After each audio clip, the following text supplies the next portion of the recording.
Lockdown ई पाठशाला रामगढ़ में बच्चों आपका फिर से स्वागत है। After a gap again I am going to continue the next portion of tense that is known as future tense. जैसा कि पता है बच्चों, फ्यूचर टेंस इसको हिंदी में पहचानने का भी तरीका हमने बताया है, अंग्रेजी में भी पहचानने का तरीका बताया है। हिंदी में पहचानने का तरीका क्या था कि फ्यूचर टेंस उसी सेंटेंस को कहेंगे जिस सेंटेंस के लास्ट में गा, गे और गी का प्रयोग होगा। अंग्रेजी में जिसमें शैल और विल का प्रयोग होगा वो सेंटेंस फ्यूचर टेंस कहलाता है। अब यहाँ हम लोग फ्यूचर टेंस के चार काइंड्स, जो 4 काइंड्स हैं। सिंपल फ्यूचर टेंस, इसको फ्यूचर इन डिफिनिट टेंस भी कहते हैं। उसके बाद फ्यूचर कंटिन्यूअस टेंस या future imperfect tense, future progressive tense. उसके बाद future perfect tense, future perfect continuous tense. सबसे पहले हम लोग सिंपल फ्यूचर टेंस की बात करेंगे। इसको पहचानने का सबसे आसान तरीका है कि हिंदी सेंटेंस के लास्ट में गा, गे, गी होगा और इंग्लिश में शैल विल के बाद V1 का प्रयोग होगा। शैल विल के बाद V1 का प्रयोग होगा। अब इससे रिलेटेड सेंटेंस जो है कैसे होगा, तो एक सेंटेंस से हम लोग 8 तरह के सेंटेंस बना सकते हैं। Subject plus shall will plus V1 plus object. Shall subject plus shall will plus V1 plus object. अगर निगेटिव बनाएंगे तो subject plus shall will plus not plus V1 plus object. उसी तरीके से इंट्रोगेटिव सेंटेंस के लिए shall will plus subject plus V1 plus object. Interrogative negative के लिए shall will plus subject plus not plus V1 plus object. उसके बाद question word से अगर सेंटेंस शुरू होता है तो question word plus shall will plus subject plus V1 plus object.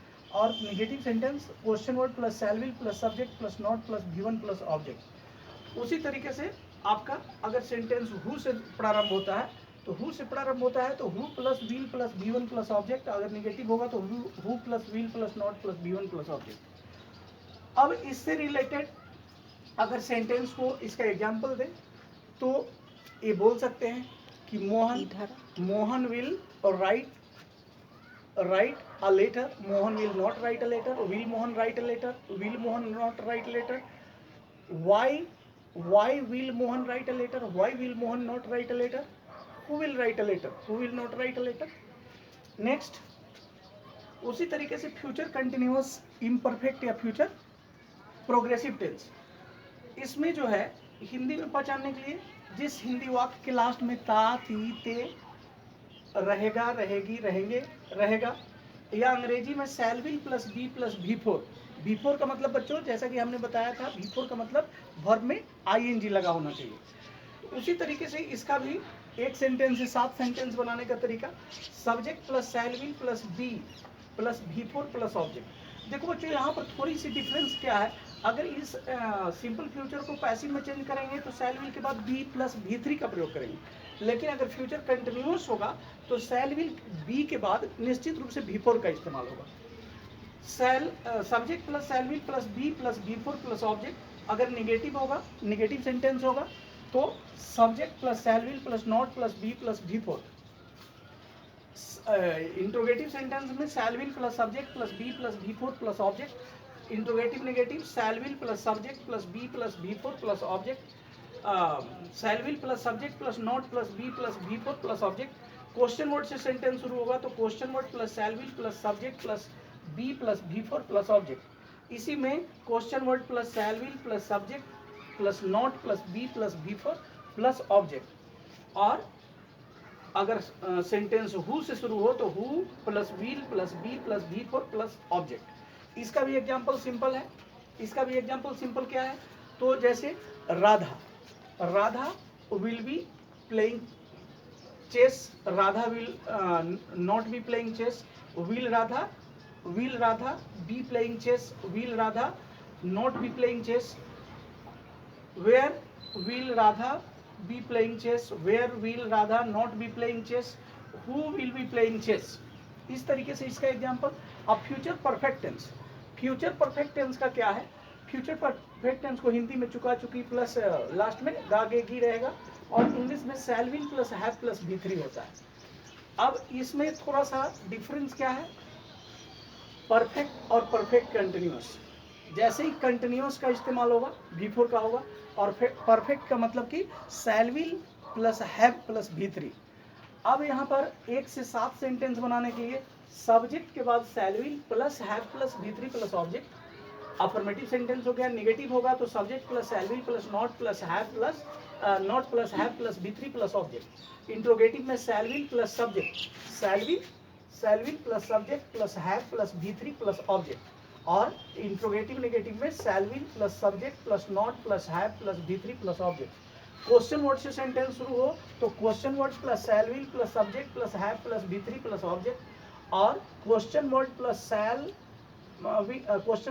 Shall will plus subject plus not plus have plus V3 plus object. उसी तरीके से लास्ट सेंटेंस अगर हु से शुरू हो तो who plus will plus have plus V3 plus object. अगर बच्चों पूछोगे कि सर ये यहाँ पर हु के साथ विल का प्रयोग क्यों करते हैं, तो हु वाले सेंटेंस में होता क्या है कि सब्जेक्ट नहीं होता है, जिसका सब्जेक्ट नहीं होता है उसमें विल का प्रयोग क्यों होता है। ठीक है, शैल का प्रयोग सिर्फ आई और वी के साथ होता है। फ्यूचर परफेक्ट कंटिन्यूअस टेंस, इसमें क्या है कि इसमें shall will plus have plus been plus V4 का इस्तेमाल होता है। अब इसमें 1 से 7 कैसे बनेगा, तो subject plus shall will plus have plus been plus V4 plus object. Negative में subject plus shall will plus not plus have plus been plus V4 plus object. Interrogative में shall will plus subject plus have plus been plus V4 plus object. Interrogative negative में shall will plus subject plus not plus have plus been plus V4 plus object.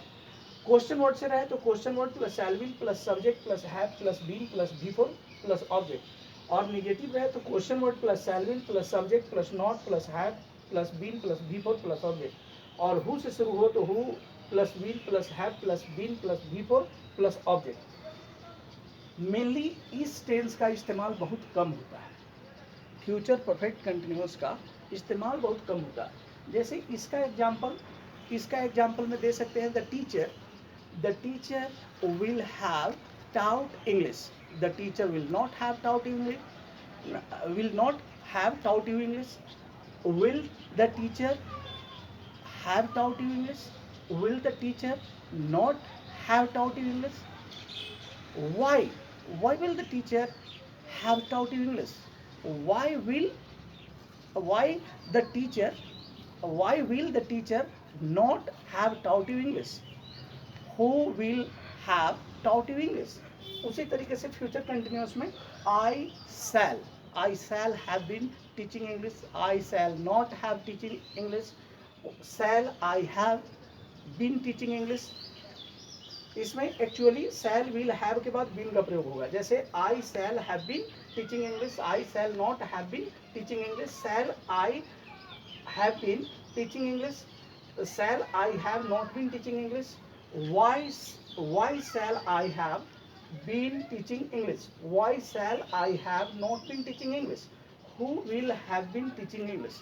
इस तरीके से बच्चों tense का आज जो है चैप्टर क्लोज हो गया। ठीक है, इस तरीके से नेक्स्ट एपिसोड में हम लोग नए चैप्टर के साथ मिलेंगे। ठीक है, नेक्स्ट चैप्टर में मिलेंगे और वो चैप्टर जो है वो काफ़ी इंटरेस्टिंग होगा। और टेंस का जो चैप्टर समाप्त हो चुका है पुनः इसको एक बार रिवाइज करेंगे। ग्रामर और ट्रांसलेशन दोनों के लिए बहुत ही इंपॉर्टेंट है। इन्हीं शब्दों के साथ बच्चों फिर थैंक यू, मिलते हैं नेक्स्ट वीडियो में।